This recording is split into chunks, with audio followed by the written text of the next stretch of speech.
चला तर आजचं झणझणीत जेवण साधं आणि टेस्टी काय आहे ते पाहूया. तर मस्त इंद्रायणी तांदळाचा भात बनवले, हरभरा डाळीचं कांदा लाल तिखट घालून मस्त असंच घट्ट पिठले बनवले, ज्वारीच्या भाकरी बनवलेत, शेंगदाण्याची चटणी तोंडी लावले. तर ताटात आपण मोठी प्लेट ठेवूया. आधी पहिल्यांदा आपण पिठलं वाढूया ताटामध्ये, नंतर पिठल्यावर खायला भाकरी वाढूया.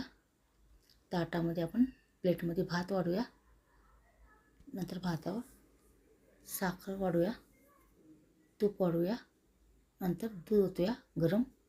तर मस्त असं दूध भात आणि तूप इंद्रायणी तांदळाचा खायला मस्त लागतो.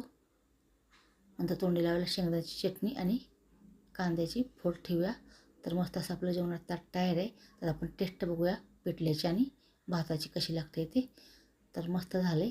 आवडलं तर लाईक शेअर सबस्क्राईब करा. या जेवायला धन्यवाद.